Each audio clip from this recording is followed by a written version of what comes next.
tell me the stories of Jesus. I love to hear things I would ask him to tell me if he were here. Welcome to Guitarlele Grampa. I'm Jim Henkel, welcoming you to a channel that celebrates Jesus in song, scripture, and occasional commentary. Let's see what today's video has in store. Today I'm going to focus on celebrating Jesus in scripture as I read selections from Jesus the Life, as it appears in the Whosoever New Testament edition. This book is a medley of the gospel accounts of the life of Jesus, Matthew, Mark, Luke, John, all woven together into a single narrative. I'm going to be reading from chapters titled Soul's Solitary Sacrifice and Waiting the Coming Day, which give the gospel account of Jesus' passion, his arrest, trial, death, burial, and his resurrection. Listen in as I share this wonderful word about Jesus. The soldiers of the governor took Jesus and led him away within the court, which is the praetorium. And when they had mocked him, they took the purple robe off of him and put his own garments on him and led him away to crucify him. So they took Jesus, and he went out, bearing the cross for himself, to the place called the place of a skull, which is called in Hebrew Golgotha. As they came out, they took hold of one passing by, Simon of Cyrene, coming in from the country, the father of Alexander and Rufus, and they compelled him to go with them, that he might bear his cross. They laid the cross on him to bear it after Jesus. And there followed him a great multitude of the people, including women who bewailed and lamented him.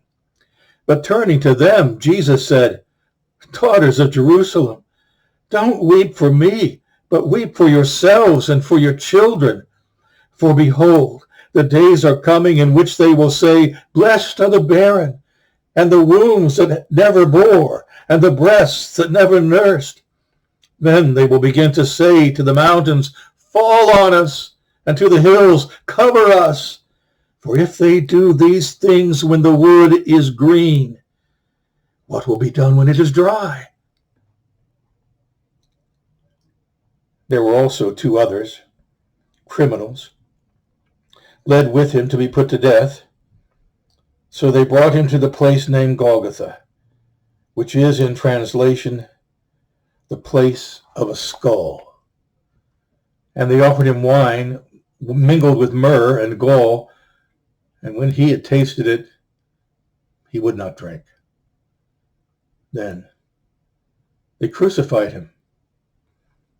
It was the third hour when they crucified him, and Pilate wrote the inscription of his accusation and put it on the cross. Over his head they put up the charge against him, written, "This is Jesus of Nazareth, King of the Jews."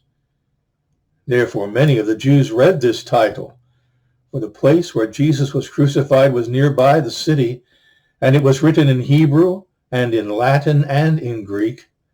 Therefore the chief priests of the Jews said to Pilate, "Do not write the King of the Jews, but that he said, 'I am the King of the Jews.'" Pilate answered, "What I have written, I have written." With him they crucified two criminals, one on his right hand and one on his left, and Jesus in between. So the scripture was fulfilled which said, "And he was counted among the transgressors."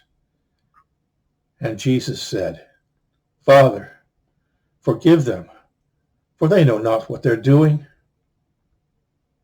Then the soldiers, when they had crucified Jesus, took his garments and divided them into 4 parts, casting lots for them to see what each would take, a part for every soldier. and also his tunic. Now the tunic was without seam, woven from the top of one piece throughout. Therefore they said to one another, well, let's not rip it, but cast lots for it to see whose it will be, so that the scripture might be fulfilled, which said, they parted my garments among them, and upon my clothing did they cast lots. Therefore these things were done by the soldiers, and they sat and watched him there. Now the people stood watching, and the rulers also scoffed at him, saying, he saved others, let him save himself. If this is the Christ of God, his chosen. And they that passed by railed at him, wagging their heads and saying, ha! You that destroy the temple and build it in 3 days, save yourself. If you are the Son of God, come down from the cross. In like manner also the chief priests mocked him with the scribes and elders, saying, he saved others, he cannot save himself. He is the Christ, the King of Israel. Let him come down from the cross now, that we may see and believe in him. He trusted God. Let him deliver him now, if he will have him. For he said, I am the Son of God. The soldiers also mocked him, coming to him, offering him vinegar, and saying, if you are the King of the Jews, save yourself. One of the criminals that were hanged with him also cast the same reproach upon him, and railed at him, saying, aren't you the Christ? Save yourself and us. But the other answered, and rebuking him said, don't you even fear God, seeing that you are under the same condemnation? And we indeed justly, for we receive the due reward for our deeds. This man has done nothing wrong. Then he said, Jesus, remember me when you come into your kingdom. And he said to him, I tell you the truth. Today you will be with me in paradise. But there were standing by the cross of Jesus his mother, and his mother's sister, Mary, the wife of Clopas, and Mary Magdalene. So when Jesus saw his mother and the disciple whom he loved standing by, he said to his mother, woman, behold your son. Then he said to the disciple, behold your mother. And from that hour the disciple took her into his own home. Now from the 6th hour there was darkness over all the land until the 9th hour, the sun's light failing. And about the 9th hour Jesus cried with a loud voice, saying, Eli, Eli, lama sabachthani, which is in translation, my God, why have you forsaken me? And some of them standing there when they heard it said, this man called Elijah. There was set there a vessel full of vinegar, and immediately one of them ran and took a sponge, filled it with vinegar, and fixed it on a hyssop reed, and was giving him to drink. But the rest said, wait, let's see whether Elijah comes to take him down and save him. Afterwards, Jesus, knowing that all things are now finished, and so that the scripture might be accomplished, said, I thirst. So they took the sponge full of vinegar upon hyssop and brought it to his mouth. When Jesus had received the vinegar, he said, it is finished. Then Jesus, crying again with a loud voice, said, Father, into your hands I commend my spirit. Having said this, he bowed his head and yielded up his spirit, and he expired. When the centurion who stood in front of him saw that he gave up his spirit like this, he glorified God, saying, certainly this was a righteous man.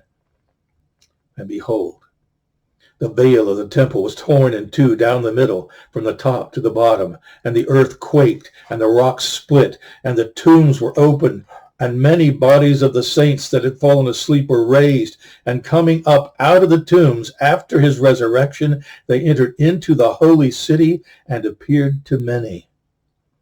Now the centurion and they that were with him watching Jesus, when they saw the earthquake and the things that were done, were awfully afraid. Then the centurion said, "Truly, this man was the Son of God." Then all the multitudes that came together for this spectacle, when they beheld the things that were done, returned, beating their breasts. And all his acquaintances and the women that followed him from Galilee stood at a distance, watching these things. Among them were both Mary Magdalene, and Mary the mother of James the Less, and of Joses, and Salome, and the mother of the sons of Zebedee, who, when he was in Galilee, followed him, and ministered to him, and many other women that came up with him to Jerusalem. Then, because it was the day of preparation, and so that the bodies would not remain on the cross upon the Sabbath, for the day of that Sabbath was a high day, the Jews asked Pilate that their legs might be broken and that they might be taken away. So the soldiers came and broke the legs of the first and of the other that was crucified with him.